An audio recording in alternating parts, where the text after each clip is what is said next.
Global. I'm your host, Nick Toka. On today's show, checkpoint. Prague central bank wants Bitcoin and Lummis freaks out. Also, analysts say Bitcoin long-term holders are 70% done offloading the crypto. They outline the BTC path to 175,000. And our feature story of the day, Bitcoin, XRP, and Doge fall fast as Trump tariffs confirmed earlier today.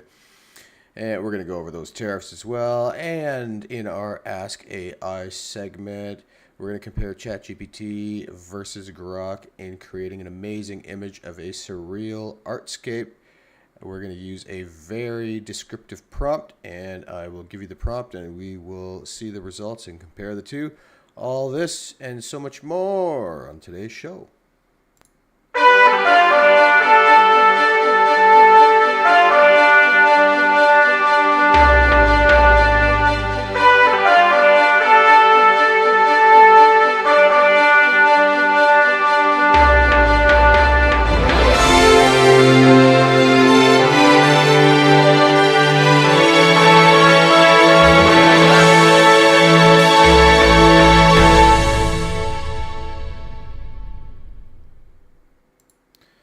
Welcome again, folks, to Crypto News Global. I'm your host, Nick Toka. Today is last day of January 31st, 2025. And on today's show, we're going to go through our Market Watch, Bitcoin technical analysis. And we can't avoid the big story of the day. Trump and the press secretary confirm that tariffs, 25% tariffs on Canada, Mexico, and 10% tariffs on China take effect tomorrow. So we've got a story later on the day about how Bitcoin, XRP, and Doge fall fast after these tariffs are confirmed. We have differing views from different countries, of course, but these tariffs will start tomorrow. And Trump suggest that it is not a negotiating tactic and the tariffs are going in effect because China is sending fentanyl to both of these countries, Canada and Mexico, and then the fentanyl is getting snuck across the north and the south border and killing tens of millions of Americans, this fentanyl drug. So, and certainly the tariff also applies, I'm sure, for Mexico with millions of illegal crossings, illegal citizens going into the States. I do understand on the Canadian border there was 1,000, and I'm not sure if that was over 4 years or 1 year. It is happening, but obviously to a lesser extent. But Trump is focusing on the angle of this fentanyl issue. So let's see what happens to the biddy and the crypto market. So let's flip right into our technical analysis and see what's going on live as we speak here. We've got Bitcoin down almost 2% to 102,700. Ethereum up, strangely enough, 1.85%. Solana down 1.5% to 233. XRP down 1.5% to $3.06. Doge pretty much sitting even at 33 cents a share, and SHIB down up 2.5% as we speak. Our crypto bubbles for today, we've got the same coin that was up yesterday is down today. Go figure. Fartcoin down 15%. Pepe up 9%. Floki 9%. S, I haven't seen that before. I'm not sure what that one is. Up 9% as well. About a 50-50 mix right now, maybe leaning on the side of maybe 60-40 in the green. Zooming out to the weekly, we've got XCN at almost 40%, Jasmy 18%, Move 16%, all on the plus side. Jupe 23%, OM up 50%, Hype up 21%, Tau up 24%. And then on the opposite side, baby Pengu, down 30. Fartcoin, down 25. Again, it's about I would say in the weekly, we have maybe a little more in the red than the green. And let's zoom out to the monthly. We still see that XCN is up 1,300%, outdoing everything else by far. We've got Ray up 40%, Dexy up 42%, KCS up 34%. The baby Pengu's way down for the month, 61%. XRP and XMR up very nicely, 26 and 23% respectively. Litecoin up 20%. Bit of a mixed bag for the month. It's been a little bit up and down, a little turmoil with the new presidency. So let's see how this plays out, especially with the tariffs. Into our crypto market cap, the total market cap for Bitcoin as we speak is $2,333,000,000,000. Ethereum up just under 400 billion. XRP sitting steady, down about 2 billion from yesterday at 176 billion. Tether number 4 at 140 billion. Solana at 113 billion. Binance Coin, BNB, 97 billion. USDC, 53 billion. Doge, 48 and 49 billion make it.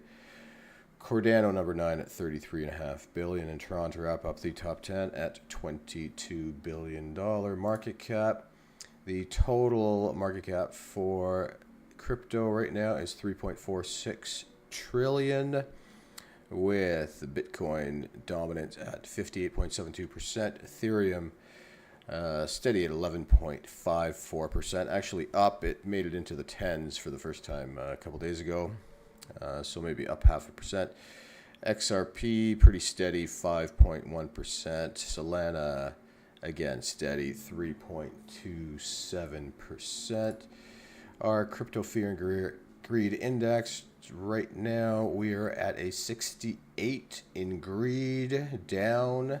Yesterday was a 76 in greed, and last week was a 75 in greed. So I do expect with the greed index here going down, I wouldn't be surprised to see a bit of a pump.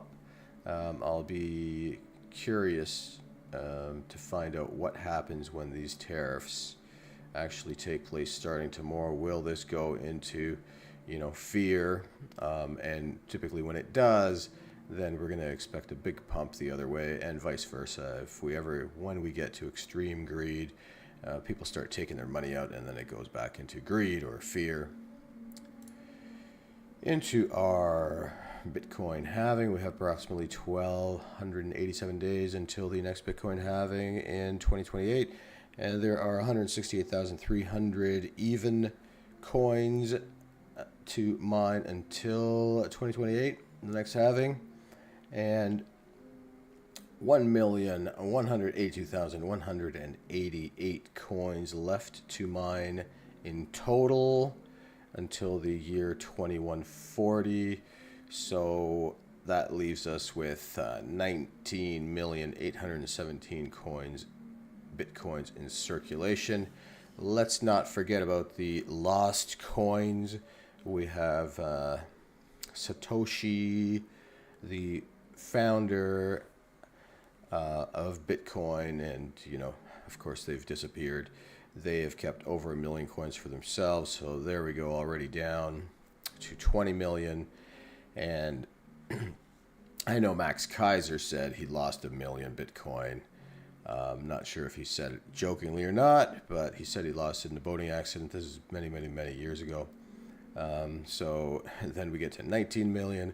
Then everybody, and their sister and brother lost a whole bunch of Bitcoin back in the day when they threw their laptop away and then realized Bitcoin was worth, they threw it away when it was worth pennies. And we went through a story just a few weeks ago about a guy in Britain who lost, it was like the equivalent of $10 billion, I believe, or I think it was even more. And he was fighting in court to go and dumpster dive for this thing in a, 100 million pound. We're talking about a dump yard with years and years and decades of junk in there. So it's speculated that we really have about 15 or 16 total Bitcoins in circulation and not this 19,817 because many have been lost. Our companies by market cap globally, we have gold at 19 trillion, still way ahead of anything else at number one. Apple at 3.5 trillion, Microsoft at 3 trillion, Nvidia at 2.9, Google at 2.504, Amazon at 2.499, Bitcoin number 7 at 2.032 trillion, silver 1.8, Saudi Aramco 1.794 trillion, Meta at 1.746, and Tesla at 1.3 trillion even. And you can currently get 968 satoshis for one US fiat paper money.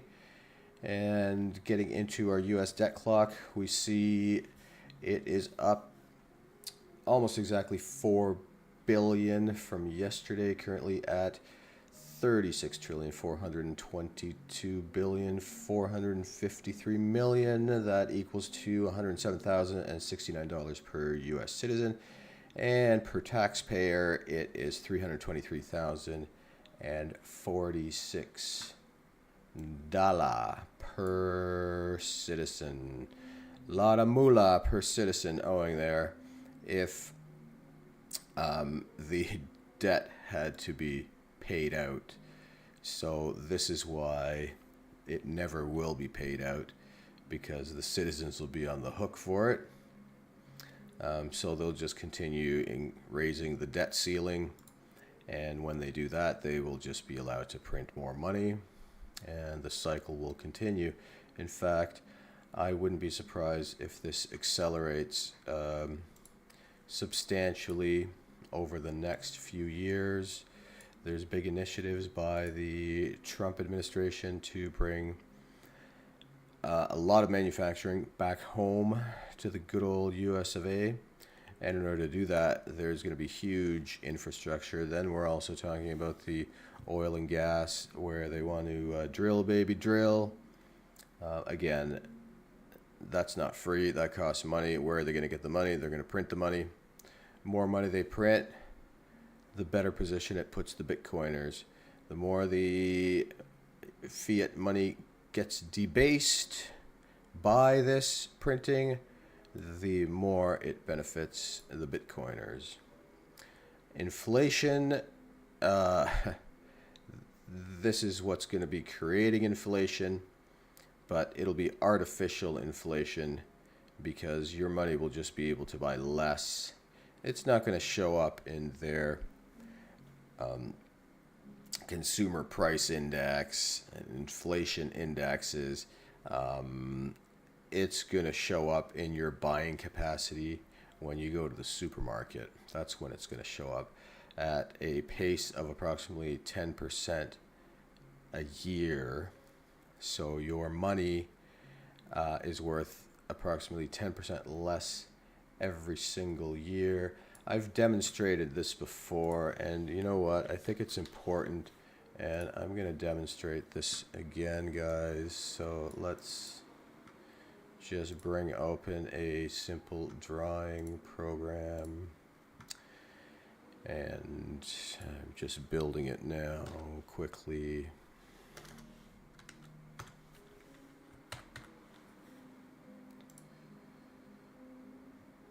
Building. All I'm really doing here is I'm using a program called paint.net. I like it. It's effectively a free Photoshop.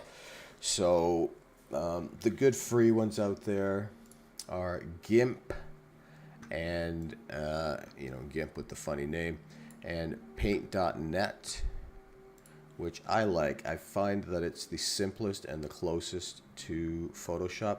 There's not as many bells and whistles, and of course Photoshop now also includes AI tools. It doesn't have any of this stuff, but if you want to create layers and if you want to build basic images or image manipulation, everything you need is here. I'm going to delete the base layer. We don't need it. Okay, so create another layer on top. We are going to, instead of the black color, we are going to use white. And what we're going to do is we're going to demonstrate how money debasing works. Okay, so let's say that 10 years ago, this was the total money supply. All right, I've done this before, and I don't know if anybody caught it or many people caught it, but there's the total money supply. All right, now your slice of the total money supply, we'll call it a little sliver like that. All right, so now let's explain money debasement. Okay, so you've got your little sliver of money here, the vertical line, and this is the total money supply of your country, right? What happens is, so we'll say this is 10 years ago, okay? Every year, we'll say this is 9 years ago, this is 8 years ago, 7 years ago, and just for purpose of time constraints here, let's call this now 10 years have passed. All right, so we see the total money supply now is much greater. However, your little sliver has not changed at all. If you started with $1,000 and you had it stuffed under your bed, and 10 years later the money supply has grown this much, what happened to your little sliver? Remember, the money supply when you first started was this much. You had, a fair amount of the total money supply. 10 years later, your little sliver got a lot skinnier, didn't it?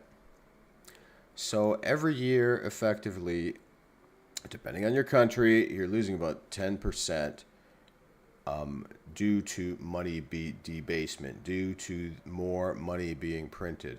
As the years go by, so your $1,000 that you might have had 10 years ago is now only worth $100 because the money supply is so much bigger. So your little sliver of money keeps shrinking and shrinking and shrinking.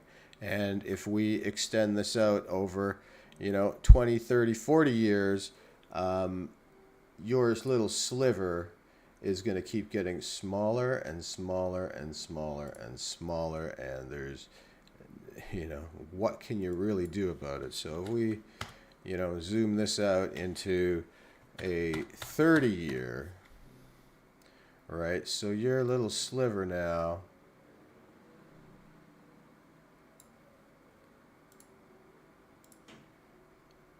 tell me, how much is your little sliver worth now in 30 years?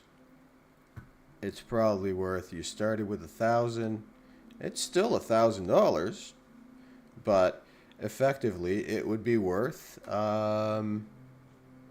let's see, divide by, so here we have it, worth 1,000, 10 years go by, it's worth 100, another 10 years go by, it's worth 50, another 10 years go by, it's worth $25.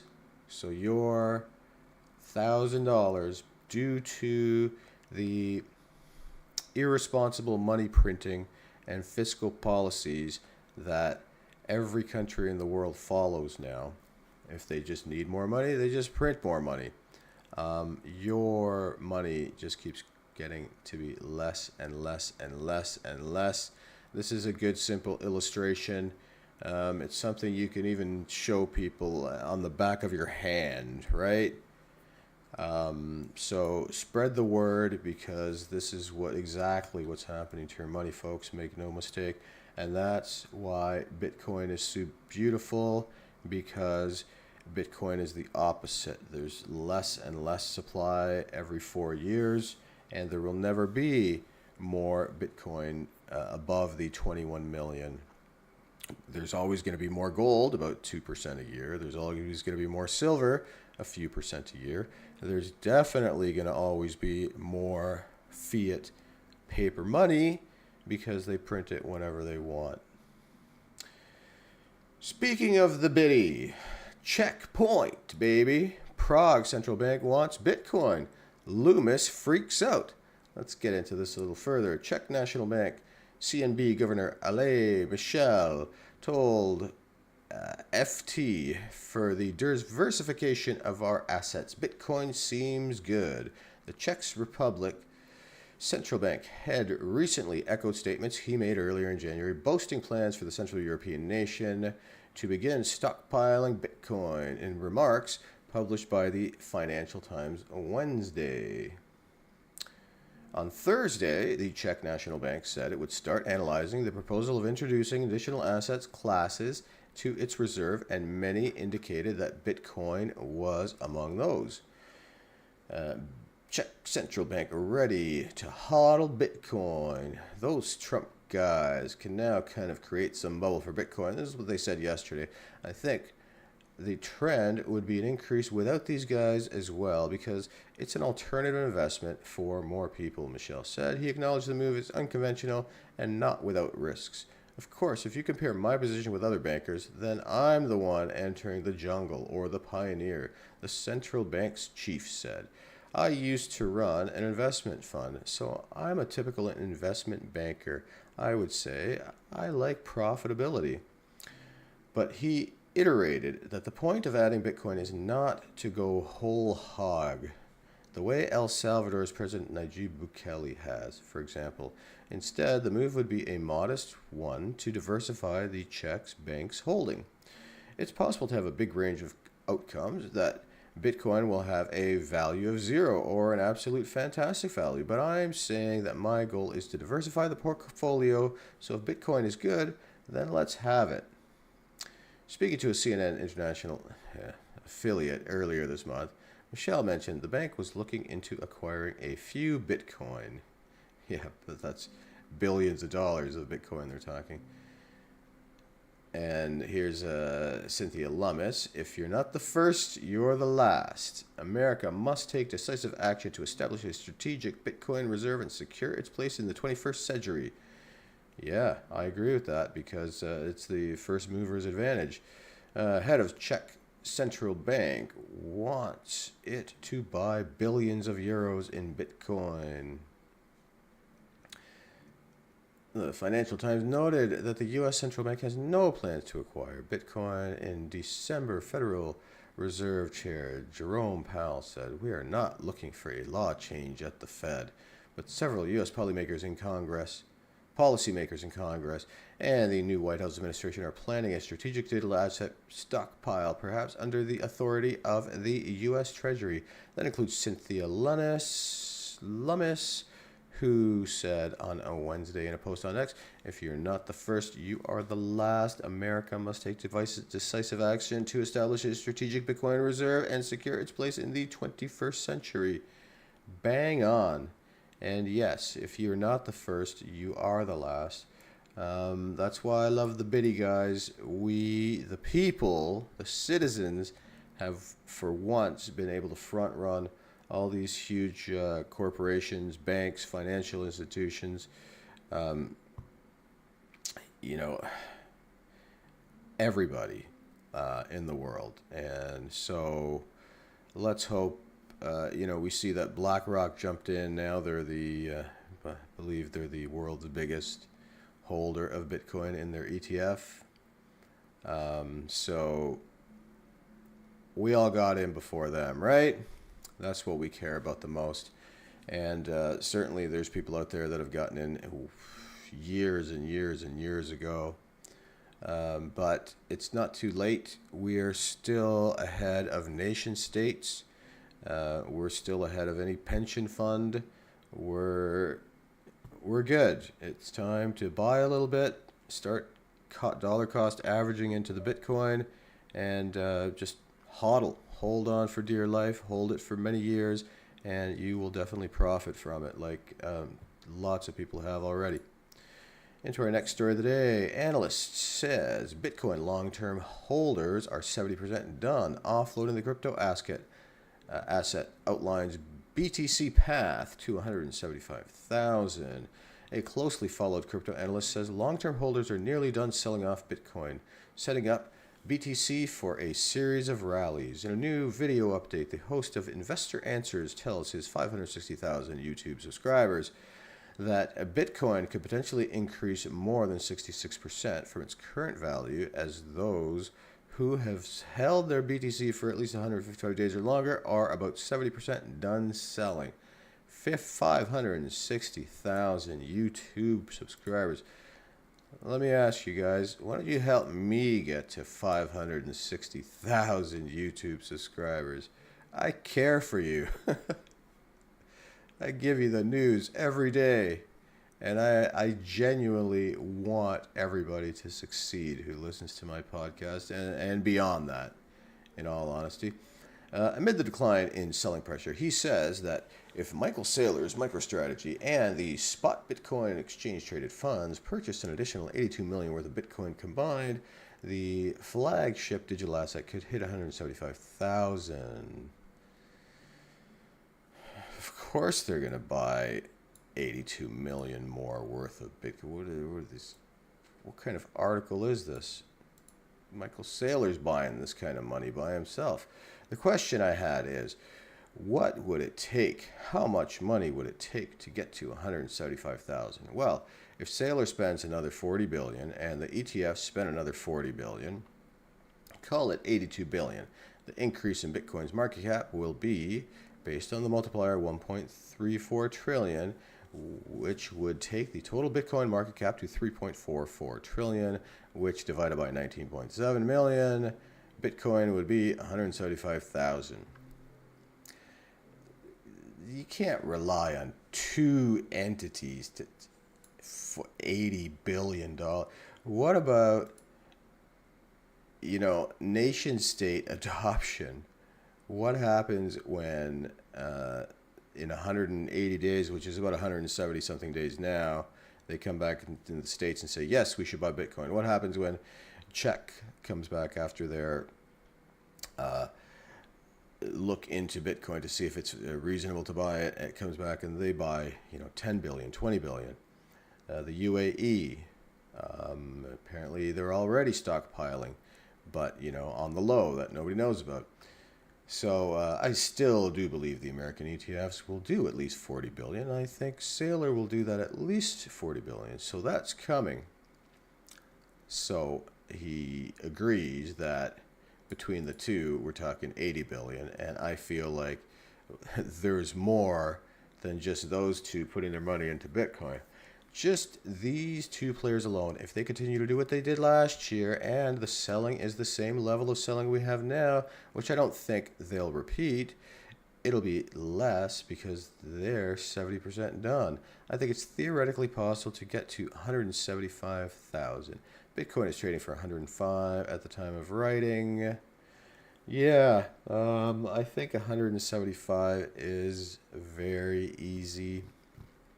That's only a 2x from here, and we haven't even gone through the first of what I expect to be two parabolic bull runs over this real probably in the next 9 months. Now, our feature story of the day, folks. Bitcoin, XRP, and Dogecoin fall fast as Trump tariffs confirmed. Yeah, we talked about it a little before. Let's hear what the article has to say. The price of Bitcoin dove Friday after President Trump's team confirmed that tariffs on China, Mexico, and Canada are imminent. The price of Bitcoin dove under 101,600 Friday after President Donald Trump's administration confirmed that the tariffs on China, Mexico, and Canada are imminent. In fact, starting tomorrow, the plunge has pushed Bitcoin down by nearly 3% over the past day at current price of 102,000.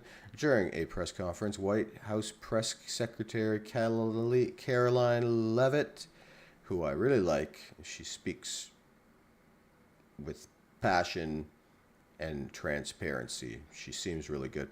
She said that the president will soon implement 25% tariffs on Mexico and Canada, while China will face a 10% tariffs. The taxes on imported goods will take effect when the tariffs are fully unveiled Saturday, she said. Now, to get this straight, this is a 25% tariff on top of any currently already in place tariffs. So it's not like they're going to take away, if there was a 5 or 10% tariff, they're not going to take that away and instead make it 25. No, this is going to be like the existing 10% plus another 25%. Analysts have said that tariffs could put pressure on Bitcoin's price in an indirect way, contributing to the US dollar's strength over the short term. The Federal Reserve is meanwhile monitoring how potential shifts in immigration and trade policy could impact its inflation outlook. During the Fed's December policy meeting, officials expressed concern that bringing inflation down to its 2% target could be challenging under the new president, given the potential policy shifts. While tariffs could therefore impact the timing of rate cuts, which Bitcoin has so far thrived on, Bitwise senior investment strategist Juan Leon told Decrypt that the flow of capital within markets may face an immediate impact as well. Protectionist tariffs tend to slow down capital market flows, he said. Investors may be worried that tariffs could drain liquidity going to alternative investments like crypto. Prior to plummeting Friday, Bitcoin's price has recouped losses seen early in the week as China's DeepSeek rattled tech markets. On Thursday, the asset's price came within 3% of its all-time high of 108,780, notched alongside Trump's inauguration on January 20th. On Wall Street, major stock indices fell on Leavitt's confirmation. The S&P 500 dropped 0.5%, while tech-heavy Nasdaq Composite shaved off 0.3%. The Dow Jones Industrial Average tumbled 338 points. At the start of this month, Bitcoin's price swelled above 100,000 for the first time in weeks after the Washington Post reported that Trump administration was mulling a pared-back tariff plan. Trump pushed back against the Post report, but the U.S. dollar still weakened. The story in Washington Post quoting so-called anonymous sources which don't exist incorrectly states that my tariff policy will be pared back, Trump posted to Truth Social. Yeah, these idiots. See how it's just a news article can, change things? So they need to shut their mouths if they don't have any kind of proof. Prior to Friday's press conference, the Trump team had reportedly weighed a gradual approach on tariffs, potentially increasing them each month, per Bloomberg News. More frickin' mainstream news. Keep your mouth shut if you don't know what you're talking about. As Bitcoin fell, some altcoins showed greater losses over the past day. XRP's price had fallen 3% to $3.04, while Solana had dropped more than 4% to $2.30.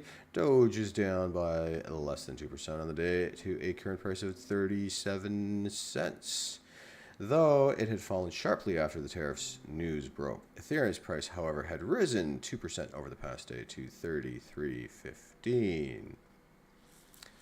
Yeah, so the tariffs are coming, and it's happening tomorrow, and the very liberal socialist Prime Minister of Canada, instead of saying, hey, let's work with Trump to make an agreement so we ensure there's no more fentanyl going across the border. We assure, the U.S. that there's no illegal people, non-citizens going across the border.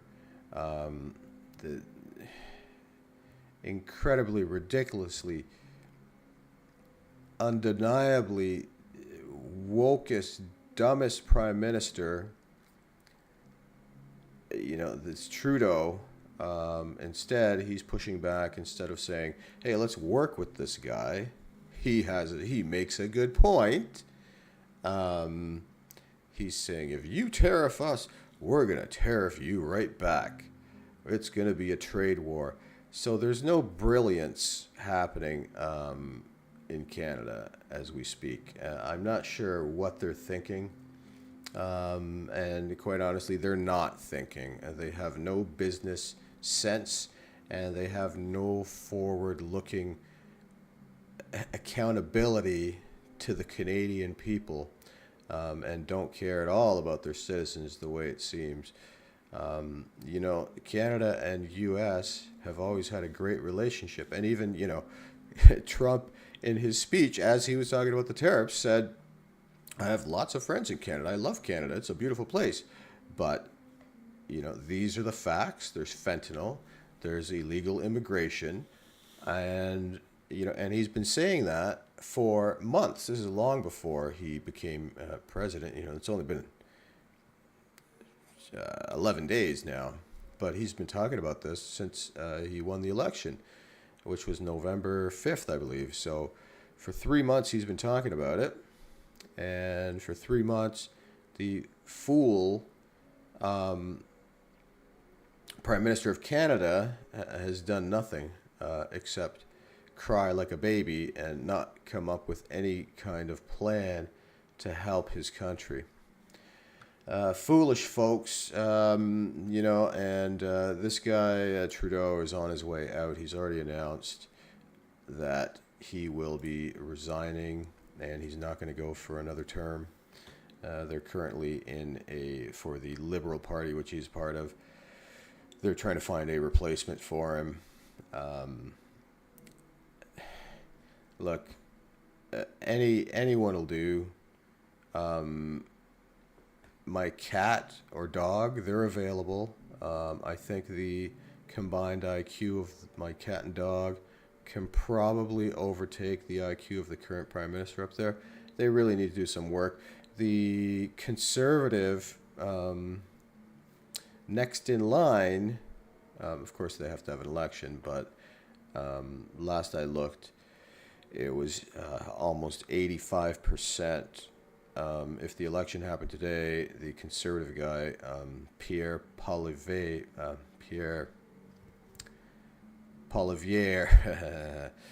French name guy, Pierre Poilievre. He's very good. He's very on par with Trump's ideas. He's very much into meritocracy and enough with this DEI stuff. In fact, I really like what he says. He says, I just want people to forget the DEI. Just leave everybody alone. Let them do whatever they want, which is perfect because I have a friend who's gay, and they said, "What's your thought on this DEI?" I asked, and they said, "I couldn't give a shit. I just want people to stop bothering me." So, I think that's the feeling of a lot of people. And I think that your occupation and what you do in the world and for the world should be based on merit. And if you have the experience or have the education or have the productivity required for a particular job or role, then you're the right person for the job. So this Pierre Poilievre, I believe, is, again, has some similar views to Trump. So let's see what happens up in Canada. Right now, it appears there's a bit of a doofus there. And then in Mexico, I haven't followed too much, but I know they have a new prime minister. I'm not sure what she's saying, but right. I did hear that she said that, Trump said, "I'm going to send the criminals back to Mexico." And she said, "Criminals? these are very productive people in the US. They're doing such a great job working hard in your country. Well, if they're doing such a great job, then why don't you want them back? Because she said, of course, we don't want them. So, a lot of ridiculousness going on both sides of the US border. And hopefully, some sense comes from all of this. The people that are going to suffer are the citizens, so it's really not fair. They need some people with brains, some real IQs to get these things straightened out and have proper negotiation on both sides instead of this childish bickering. It's a bit disturbing to have to listen to this, to be honest. To grown men, world leaders, respected Western nations, and this is all they can come up with. Bit ridiculous. Now, what can come up with things that are amazing nowadays is the AIs. So today, in our Ask AI segment, we are going to put the two AIs to the task, and we are going to compare them in creating an amazing image. Today, we're going to go back to our image creation instead of data crunching, and we're going to ask AI to create an amazing image of a surreal artscape using a very descriptive prompt. So the prompt, which I took a little time and wrote up earlier, is generate a surreal artscape image in landscape orientation and in HD quality. Start with the most amazing sunset with purple, pink, and blue sky where the sun is still visible in the low horizon. The sun should be low in the horizon over a beautiful lake with white-capped mountains in the background and the sun in between one of the valleys in the mountain. In the distance, you should add wildlife, including bald eagles in the sky and both moose and bears on the ground. In the foreground, add the most beautiful blonde lady with blue eyes wearing a long white transparent dress flowing in the blowing wind. Attempt to make this image the most eye-appealing photo you have ever created. And I'm going to hit go on both of them. Now, I'm confident they're both going to come up with an image. What I'm not that confident about is I put the word transparent dress. So let's see what they both come up with here. So far, so good. Wow.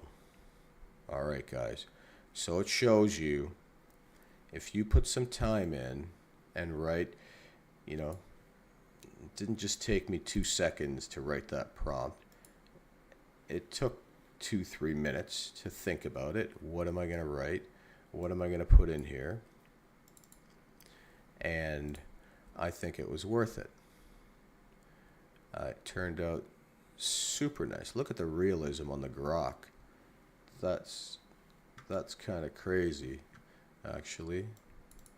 I thought it was going to come out looking like crap, but it turned out, at least one of the four, turned out really nice.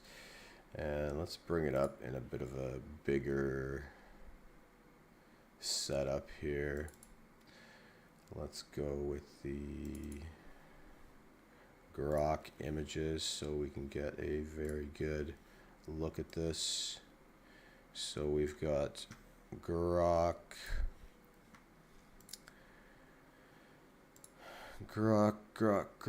That's a Grok image. Oh, look, there's the moose we asked for. Bald eagle. Can't tell if that's a bear or a moose, but it's definitely trying to put some of this stuff in the background. Oh, gorgeous. Look. Very, very cool.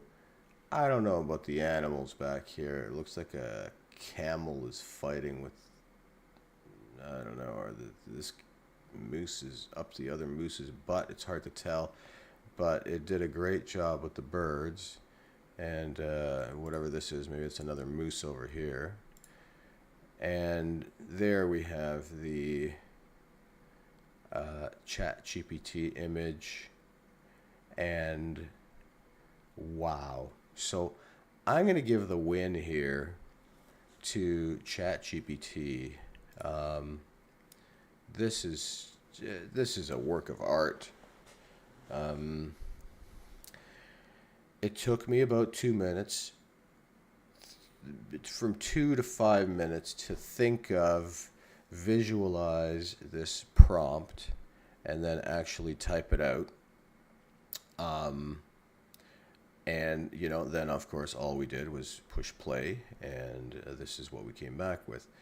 So this dress is just eye-inspiring. The realism of this, obviously, this looks super real. Gorgeous, right? Exactly what we asked for. Blonde, blue eyes, long flowing dress. But then when we go to the OpenAI, this is a dress that doesn't even exist on Earth. It's so nice. If you asked any lady if they wanted to wear this dress, they would they would jump at the opportunity.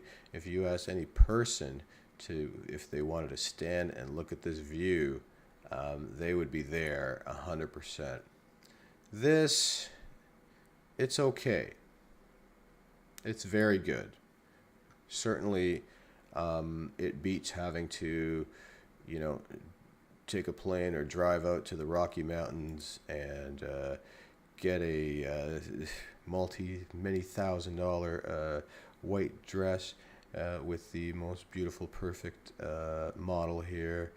Of course, waiting for a moose and bald eagles, which probably don't even exist in that area, to come across.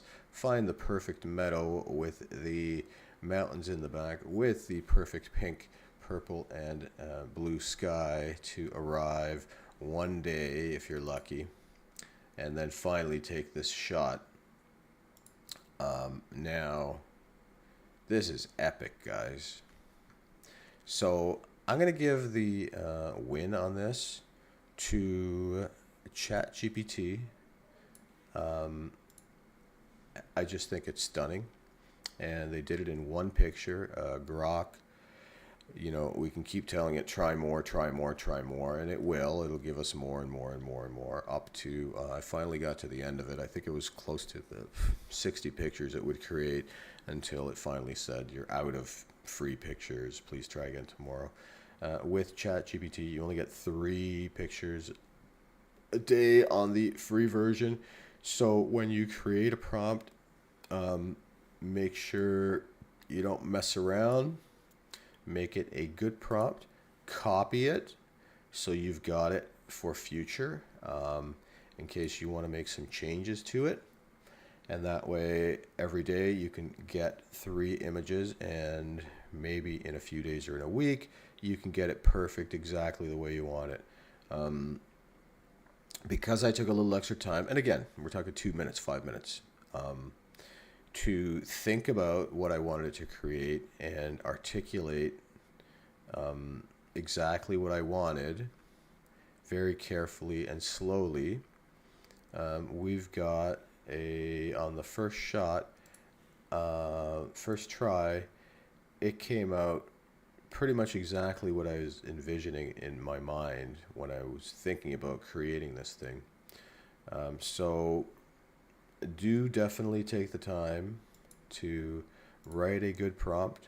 The prompt we used is going to be in the show notes, so feel free to try and create it on your own. You should be able to, and then you can make some changes to that. But what I'd suggest even more is forget about the prompt that I wrote. Of course, use it, check it out, test it, but read it and learn from that how to make your own prompt, how to make something that appeals to you. So a key thing in there is the aspect ratio. So the first sentence, generate a surreal artscape image in landscape orientation and in HD quality. That's key. If you want an up and down, you would say in portrait orientation and in HD quality. And then that way you're going to get a 16 by 9 style aspect ratio, like a widescreen or a vertical portrait style. The rest is just simple sentences. Ask it the more detail you want, the more detail you're going to get out. If we had said, instead of moose and bears, if we had said, horses galloping and hawks or crows, we would have gotten exactly that. I was specific when I said the sun should be in a low spot in the horizon over the beautiful lake with white-capped mountains in the background, and the sun should be in between one of the valleys. And that's exactly what ended up happening.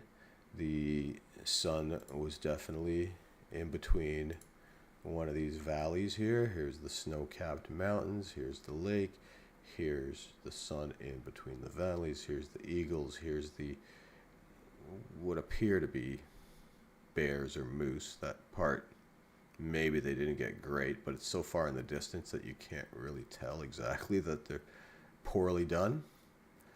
But again, use my prompt, add your own text, change it up. Once you're comfortable in taking this kind of prompt and making your own picks, then start from scratch. Do it all yourself, all from the beginning. I'd love to see what you guys come up with. Certainly, please leave me some comments. If you are able to add some images in the comments, by all means do so. It would be very cool to see some progress if you guys made it. This show, of course, is always about money. And even these photos, guys, make no mistake, it's all about the AI, and the AI is all about saving time and saving money. And remember that money is abundant and money is everywhere. It's time that's scarce. So use your time wisely. Spend less money than you earn. If you suddenly make more money, save more money. Don't start spending more money. And start saving today. The younger you are, the better. Start saving in your 20s, and you can retire when you're 40 in your prime and still be able to do physically the things you want to do when you envision your retirement. And if you've got a great idea, start that idea today. Don't wait around saying, oh, tomorrow. Start today, and things will slowly come together for you.